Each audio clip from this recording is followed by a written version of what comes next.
Hello दोस्तों, मैं हूं सीए दिव्या अग्रवाल और आप देख रहे हैं टैक्स विदाउट टीयर्स। अगर आपको मेरे चैनल के अपडेट्स अच्छे लगते हैं तो दोस्तों मेरे चैनल को सब्सक्राइब करना ना भूलिए, साथ ही बने बेल आइकन पे क्लिक कीजिए ताकि आपको रेगुलर अपलोड्स का पता चल सके। इसके साथ साथ दोस्तों आप मुझे LinkedIn, Twitter, Facebook, Telegram, Instagram इन सभी पे फॉलो कर सकते हैं जहां आपको रेगुलर अपडेट्स मिलते रहेंगे।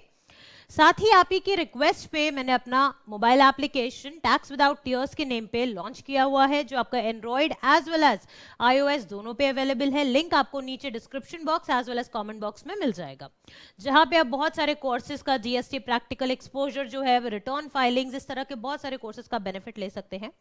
अब आते हैं दोस्तों अपने आज के टॉपिक पे कि अब हमें मई एंड से पहले ये एक्सरसाइज करना बहुत जरूरी है। और क्या है ये एक्सरसाइज? अक्सर आपने देखा है कि बहुत सारे पोर्टल पे चेंजेस आते रहते हैं बहुत फ्रिक्वेंट बेसिस पे। उन्हीं में से एक है जो लास्ट ईयर भी इंट्रोड्यूस हुआ था, एवरेज बेसिकली एग्रीगेट टर्नओवर जो है हमारा, ठीक है। एग्रीगेट एनुअल एग्रीगेट टर्नओवर आपका कितना है और क्या आप उसको एडिट कर सकते हो, क्योंकि आप अपनी जीएसटी की रिटर्न्स जो है वो तो आप फाइल कर रहे हो। अब वो आप फाइल कर रहे हो तो ऐसी सिचुएशन में क्या उस बेसिस पे आपका एग्रीगेट टर्नओवर लेना चाहिए, या अगर आपका कुछ वेरिएशन है, इनकम टैक्स में कुछ और है, तो अकॉर्डिंगली आपको इसमें अमेंड करना है। वो सारी चीजों का हमें ध्यान रखना है। तो दोस्तों सबसे पहले ये मैंने आपको कॉलम दिखाया कि जैसे ही आप डैशबोर्ड पे लॉगिन करेंगे ना, तो आपके पास फाइनेंशियल ईयर लिखा हुआ आ जाएगा। पुराने फाइनेंशियल ईयर्स का भी देख सकते हो। यहाँ पे आपको टर्नओवर लिखा हुआ आएगा। टर्नओवर में आप देखिए estimated and based on returns filed, यानी एस्टिमेटेड का मीनिंग क्या हो गया? सपोज कीजिए आपने 12 में से 2 महीने की रिटर्न नहीं फाइल करी थी, तो बेसिस दोस्त 10 मंथ्स बाकी 2 महीने का भी एस्टिमेशन लगा लिया जाएगा। और जो बेस्ड ऑन रिटर्न फाइलिंग है, आपने जो 10 मंथ्स की फाइल करी होगी तो अकॉर्डिंगली वो यहां पे आ जाएगी, ठीक है। अगर आपने कंप्लीट 12 मंथ्स की फाइल करी हो तो एस्टिमेटेड और रिटर्न फाइल दोनों ही सेम आ जाएगा। अदरवाइज अगर आपका कोई भी डिस्क्रिपेंसी होगी तो estimated accordingly, that means by estimation, कुछ मेथोडोलॉजी से एवरेज बेसिस पे यहां पे वो लोग लिख देंगे, और जो एक्चुअली आपका रिटर्न फाइल है उस बेसिस पे यहां पे आ जाएगा, ठीक है। अब click here to know the turnover calculation methodology. ये सब क्या चीजें हैं? सबसे पहले हम एडवाइजरी को पढ़ लेते हैं। देखिए दोस्तों, सबसे पहले क्या कंसर्न आया कि द फंक्शन ऑफ, ये क्या है? AATO means annual aggregate turnover, ठीक है। क्या है? It has now been made live on the taxpayers dashboard, जो मैंने अभी आपको दिखाया। The tax payer they can view their exact annual aggregate turnover for the previous financial year, जो कि है आपका financial year 21-22। Taxpayer can also view the aggregate turnover of the current financial year based on the returns file till date, यानी अभी जो 22-23 financial year चल रहा है इसका भी आप देख सकते हो। Next, the taxpayers have also been provided with the facility of turnover updation. Turnover आपकी अपडेट भी हो सकती है in case it feels that the system calculated turnover displayed on their dashboard varies from the turnover as per the record, यानी book से आप match कर लो, सही है तो ठीक है, नहीं है तो आप चेंज भी कर सकते हो।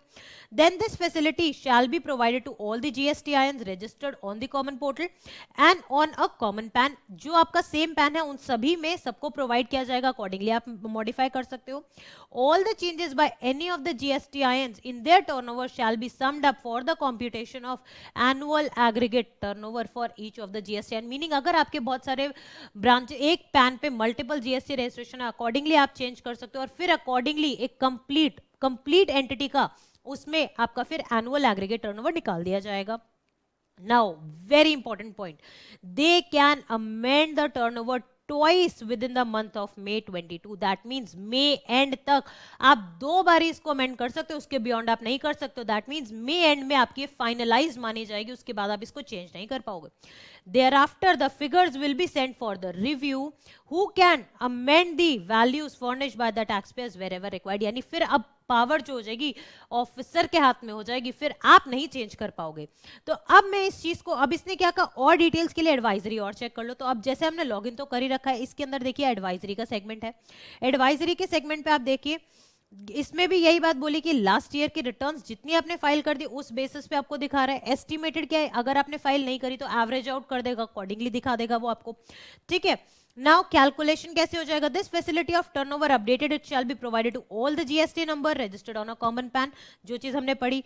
ट्वाइस आप इसको चेंज कर सकते हो with in a month. The value updated, that is the updated value shall be frozen with no further attempts provided to the taxpayers to amend, यानी दोबारा आपको चेंज करने का मौका नहीं दिया जाएगा, पहली बारी में ध्यान से कर लीजिएगा, क्योंकि एक बारी ऑफिसर के पास चली गई तो वो फ्रोजन हो गई, यानी वो फिक्स मानी जाएगी, आप उसको चेंज नहीं कर पाओगे। और आपको पता ही है जीएसटी में तो ये फीचर है कि अमेंडमेंट बहुत ही कम पॉसिबल है, अमेंडमेंट आप कर ही कम पाते हो। देन अगर कोई डिस्क्रिपेंसी होती है तो ऑफिसर आपको कम्युनिकेट कर देगा, अदरवाइज नहीं करेगा, ठीक है। और अगर officers they are expected to consult और communicate with the tax payer before amending the turnover, अगर उसको लगता है कोई डिस्क्रिपेंसी और वो अमेंड करना चाह रहा है तो वो डेफिनेटली इट इज एक्सपेक्टेड कि वो एक बार आपसे बात कर लेगा, आपका रीजन जान लेगा और अकॉर्डिंगली फिर अगर रिक्वायर्ड होगा तो ही अमेंड करेगा, otherwise he will not amend the same. Turnover finalized by the tax officer after such consultation shall be considered as final, उसी को मानेंगे।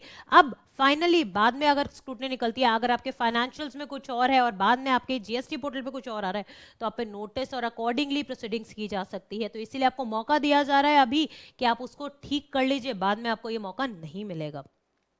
कोई भी अगर आपको ग्रीवेंस है तो आपको यहाँ पे टिकट रेस करने का भी ऑप्शन मिल गया, देखिए यहाँ पे आप इजीली टिकट्स रेस कर सकते हैं।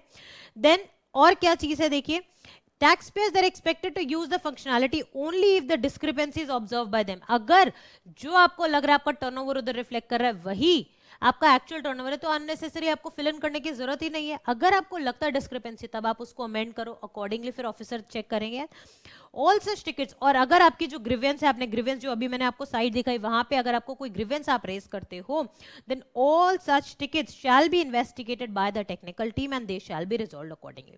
अब आप कहोगे टर्नओवर कैसे कैलकुलेट होगा, तो टर्नओवर कैलकुलेशन लॉजिक पे आ जाते हैं अब हम लोग। यहाँ पे जैसे आप लिंक पे क्लिक करा हमने तो यहाँ पे टर्नओवर जो आपका सारा का सारा आपने रिपोर्ट किया हुआ है 3B में टेबल 3.1 में वो आपका लिया जाएगा। फिर for normal taxpayers who have not filed their 3Bs, अब उन्होंने अगर 3Bs नहीं फाइल किए हुए तो क्या होगा, sum of taxable value into number of 3B liable to be filed divide by number of 3B filed, ठीक है। यानी जो हम लोग बोलते थे बेसिकली एक्सट्रापोलेशन कर देंगे वो लोग, categorisation of the taxpayers to derive the number of 3B जितना उनको फाइल करना है। अब जीएसटीएन जो एक्टिव है कॉम्पोजिशन स्कीम में नहीं थे, अगर आप मिडवे कॉम्पोजिशन में थे फिर आप नॉर्मल स्कीम में आ गए तो अकॉर्डिंगली कौन से टाइम फ्रेम के लिए आपका किस तरह से आपकी एग्रीगेट टर्नओवर आपको कैलकुलेट करनी है कंप्लीटली इसमें आपको मेंशन किया हुआ है। तो इस तरह से आपको अपनी एग्रीगेट टर्नओवर एक बारी आपको खुद कैलकुलेट कर लेनी चाहिए, फिर आप उसको मैच कर लो, मैच करने के बाद आप बुक से भी देख लो और अकॉर्डिंगली सही है तो उसको अमेंड मत करना, अगर सही नहीं है कोई डिस्क्रिपेंसी है तो उसको अमेंड कर देना। अमेंड आप कितनी बारी कर सकते हो, 2 बारी कर सकते हो। कब तक कर सकते हो, 31 मई तक ही कर पाओगे, उसके बाद आप नहीं कर पाओगे अनलेस कोई एक्सटेंशन इस तरह की आ जाती है या पोर्टल पे कोई अपडेट इस तरह का आ जाता है। तो उम्मीद करती हूँ दोस्तों ये एक इंपॉर्टेंट अपडेट आपको अच्छा लगा है। अच्छा लगा है तो please do like the video and do share it ताकि बाकी लोगों को भी इस फीचर का पता चल सके। इसके साथ साथ अगर आपको कोई और कंसर्न आ रहे हैं, आप कोई कंसर्न फेस कर रहे हैं जीएसटी में और आप चाहते हैं कि मैं उस पर वीडियो बनाऊं तो आप कॉमेंट बॉक्स में कॉमेंट करके मुझे बताइए। डेफिनेटली जो कॉमन डाउट्स होंगे, कॉमन क्वेश्चंस होंगे, I will address them through video. Thank you so much and have a nice day.